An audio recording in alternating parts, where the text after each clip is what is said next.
او میرے حسینہ، او میرے دل کے چینا، او میری دل کے نور، میری نبی کی آنکھ کے سرور، او بی بی فاطمہ کے بطول کے جگر گوشہ، وہ جو نور چشم بطول تھا، وہ آنکھ کا نور تھا بی بی فاطمہ کا، وہ جو نور چشم بطول تھا، وہ جو گلے ریاض رسول تھا۔ حضور نے کہا میرا پھول ہے، سونگ۔ امام حسین کو رسول اللہ اس طرح سونگتے تھے جس طرح گلاب کے پھول کو آدمی سونگتا ہے۔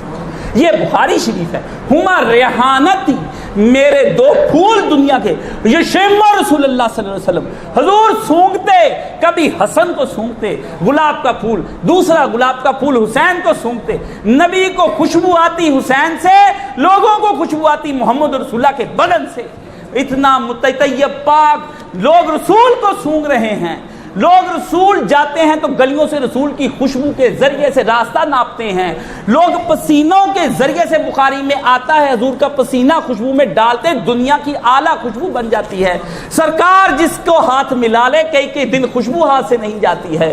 اس کو وہ نبی جس کو لوگ سونگیں، جس کو ابو بکر سونگے، عمر سونگے، ازواج مطہرات سونگے، جس کو صحابہ اکرام سونگے، جس کو خلفائے راشدین سونگے، جس کی وجہ سے تم اپنے آپ کو سنی کہتے ہو، سنو اس کو محمد رسول اللہ سونگ کر تلاوت لیتا ہے، اس کو رسول اللہ تلاوت لیتے ہیں۔ کس حسین ابن علی کی بات ہو رہی ہے؟ یہ میرے نبی کا وہ جو گلے ریاض رسول تھا، وہ جو گلے ریاض رسول تھا۔ حجر اسود کا بوسہ لیا جائے تو گناہ پاک ہو جائیں، رسول حسین کا بوسہ لیتے ہیں۔